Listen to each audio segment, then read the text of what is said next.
All right, welcome everybody. This is Randy with RealMMANews.com. Happy Thursday. We're going to talk about Conor McGregor versus the UFC because that's what's been going on in the MMA world and really outside of the MMA world. His retirement tweet, and we'll get into all that in a minute, but has surpassed Kobe Bryant's retirement poem.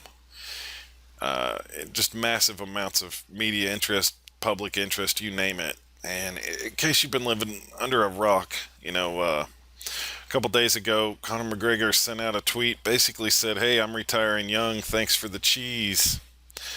And nobody knew what to make of it. First, we thought he was trolling. Then we thought he might be serious. His coach, people around him, Ariel Helwani, all the big media guys reaching out to his team, wondering if this was a hoax, a prank, a joke. And the response was no. And nobody knew what to make of it. It took most of the day and evening until Dana White went on ESPN and said basically that he wasn't sure about Conor's retirement, but he was out of UFC 200 and they're trying to make new fights and yada yada yada.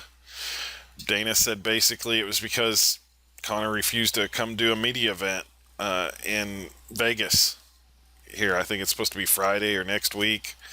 And Dana said basically that's unacceptable. They're spending a lot of money to promote this, and they can't just not do the promotion. And then we didn't hear nothing else from Conor for a while, for a couple days. Conor went radio silent. Saw pictures of him training with Gunnar Nelson, video, put it on our Facebook page, Real MMA News on Facebook. Nobody knew really what to make of it. There was a lot of rumors that it was about money.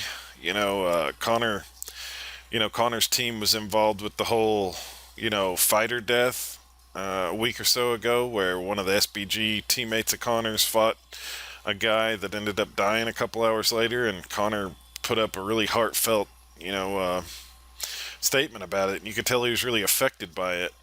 Conor's training over in Iceland with Gunnar Nelson in the crew, and nobody knew what to make about it. Now today, Conor finally puts up a long Facebook post and says basically, and I'm just going to summarize some of this, he says, "I'm just trying to do my job and fight here. I'm paid to fight, and I'm not yet paid to promote. I've become lost in the game of promotion and forgot about the art of fighting.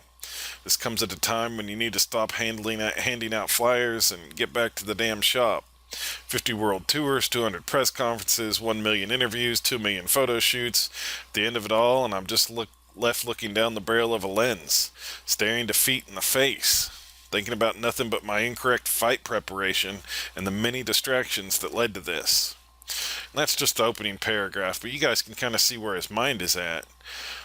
Conor, a few years ago, everybody knows, only hardcore's heard of this Conor McGregor guy, and he burst on the scene, made an impact, huge following, blows out his knee in the Holloway fight. We don't see him for 8-9 months. Then he comes back and he's turned it up a notch.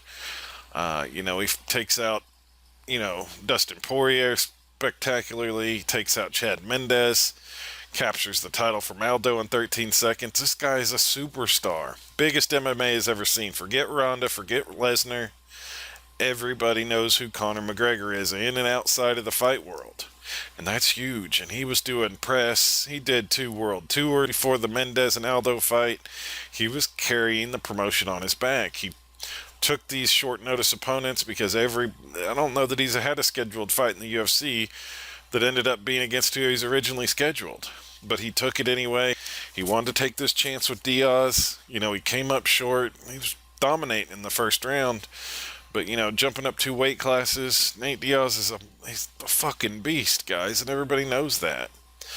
And he ended up losing, and it took a lot of the shine off of him. He's still got a loyal, hardcore fan following, but it took away the mystique of the undefeated Mystic Mac, and that's a big part of Conor's mental game. If you've watched any of his interviews, he's always reading books like The Secret and self-help books, and always talking about, the mental side of it. And if you don't think that loss to Diaz shook his core, then you need to think about that. And he wants to avenge that loss. He has to defend that loss. Avenge, rather. And, Dana White, saying they're looking for somebody else. They're moving on from 200. And, this is basically the UFC drawing a line in the sand, and we've seen this before with Randy Couture, with Tito, with other stars. You know, Ronda before she lost was, you could tell she was wearing down. She talked about all the huge media obligations. These guys are flying all over the world. Let me tell you something. If you've never been on an international flight, you have no idea what kind of nightmare that is, unless it's a nice private jet, and even then you're still in the air for 10, sometimes even, 12 hours. And that's time, he's cutting weight during some of these press tours and media obligations, and that shit wears you down. And Conor McGregor is the highest paid star the sport's ever seen. And that changes if he loses a second time to Nate Diaz. And he knows that. This is a make or break moment for him. And if he's busy flying around and not training, working on his ground game, working on his cardio, and getting used to his new bulked up body, then shit could go bad in a hurry. And then what are we left with? We're left with a featherweight champion who's lost twice outside of his weight division.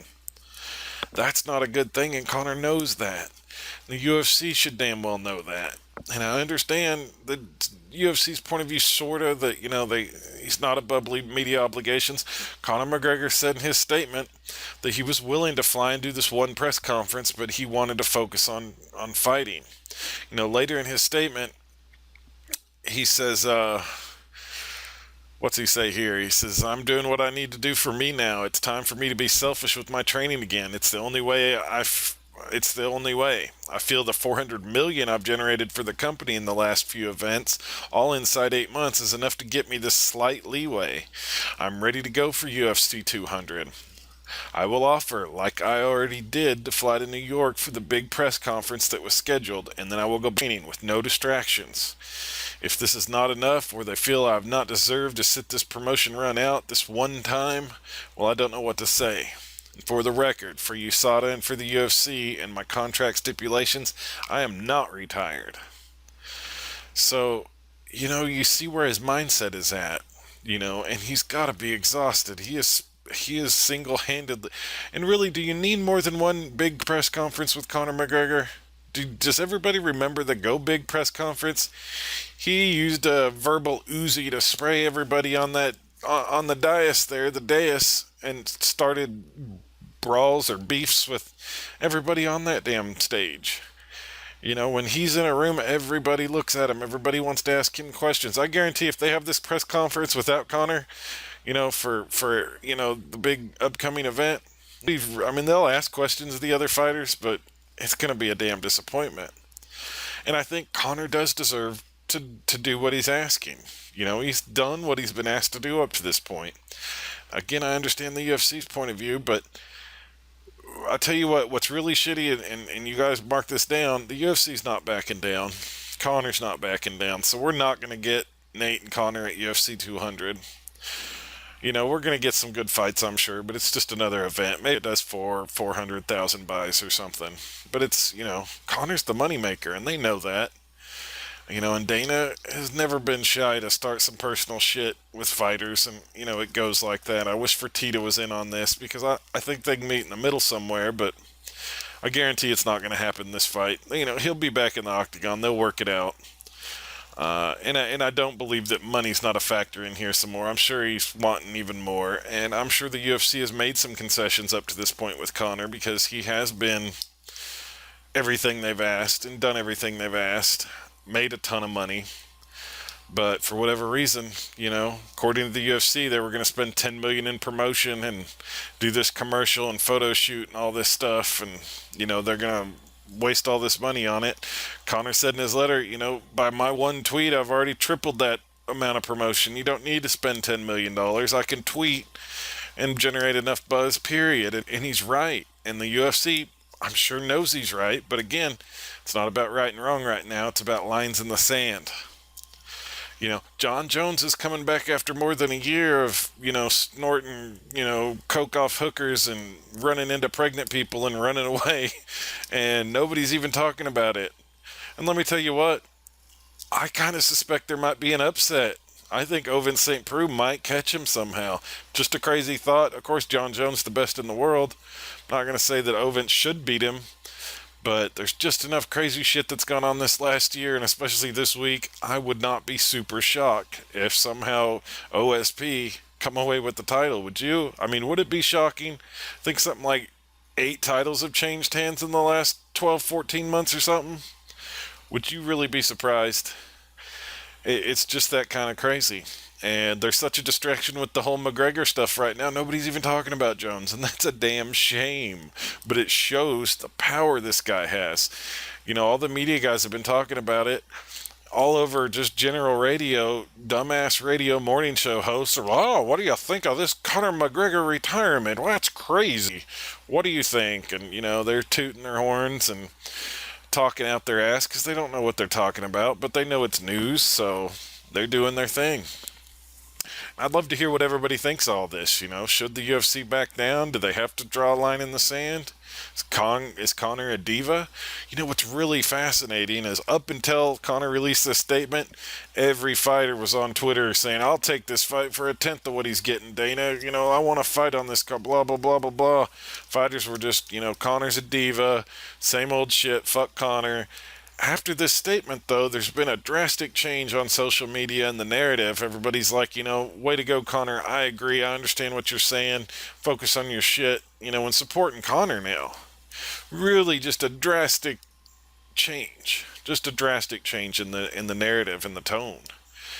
And I think a lot of fighters realize that this is the battle not just for Conor McGregor, but for the Ronda Rouseys, for the Weidmans, for the other champs that are constantly put on this media pressure, going through the sports car wash, of all the different sports shows on ESPN and Fox, and then the morning zoo bullshit. And Conor even mentions it in his letter. He's like, let me see right here. Sitting in the car on the way to some dump in Connecticut or somewhere to speak with Tim and Susie on the Nobody Gives a Fuck morning show did not get me this life. Talking to some lady that deep down doesn't give a fuck about what I'm doing, but just wants some sound bites so she can maybe get her little tight ass a nice raise, and I'm cool with that too. I've been giving you all the raises, but I need to focus on me now. I'm coming for my revenge. I flew my entire team to Portugal and to Iceland to make my adjustments and preparations and fix my errors. I made the weight and the cardio prep. With the right adjustments and the right focus, I will finish what I started in that last fight. I will not do this if I'm back on the road handing out flyers again. I will always play the game and play it better than anybody. But just for this one, where I'm coming off a loss, I've asked for some leeway where I can just train and focus. I did not shut down all media requests. I simply just wanted a slight adjustment, but it was denied. There's been $10 million allocated for this promotion of this event, is what they told me. So as a gesture of goodwill, I went and not only saved that $10 million in the promotion money, I then went and tripled it for them, and all with one tweet. Keep that $10 million to promote the other bums that need it. My shows are good. I must isolate myself now. I am facing a taller, longer, and heavier man. I need to prepare correctly. This is the time. I cannot dance for you this time. It is time for the other monkeys to dance. I've danced all the way here. Nate's little mush head looks good up on that stage these days. Stuff him in front of the cameras. So, you can see where his head's at. He knows this is a big deal. He's got a huge challenge. And he's not wanting to do all the bullshit this time. He's done it before. He done it when Aldo and Mendez, none of them guys could or would. He's shown up every time. So, I think they've got to give him some leeway. And if they do that and he loses again, then UFC has all the power in the world again, and they don't face such negative backlash from the fans. Because right now, they're going to get it. Because everybody can understand being exhausted and then having to go in and fight a man that wants to tear your head off and choke you out. Come on. So, it's a strange situation, guys. It's really strange, and it's a damn shame. Conor will be back. They'll figure it out. Probably not going to get it for UFC 200, which is a damn shame. I guess maybe New York. I don't know. It's just a damn shame, though, and I'll be really surprised if Diaz fights on this card unless it's something big. And maybe if they just pay him, maybe that's all he gives a shit about. But, right after Conor tweeted his, Nate Diaz was brilliant. He said, well, shit, I guess I'm retired too. My work here is done. Mic drop. How good is the Diaz boys? If you don't love them guys, then I just don't know what to say. They're about as real as it gets. I'd love to have those guys as friends because there's no bullshit. They've always got your back. They always speak what they think, say what they mean. Uh, you know. Anyway, that's the scoop, guys. Want to hear what you guys have to say. We've still got some UFC, authentic UFC gear we're going to be giving away. So be sure and give this a like, share it with your friends, post on social media, check out our website, do all that cool stuff. I'm at Randy Lehman on Twitter. You can also find Real MMA News at Real MMA News on Twitter and on Facebook. RealMMAnews.com. I appreciate all the love and support. Love all the questions. We're going to do another one leading up to this weekend's event. We'll give you a few predictions and a few good betting lines. But I really want to hear what you guys think of this whole Conor saga. Who's going to flinch first, essentially? And is Conor right? Is the UFC right? What would you do? What do you think? I want to hear it all. I appreciate it, guys. Y'all have a wonderful day and stay awesome.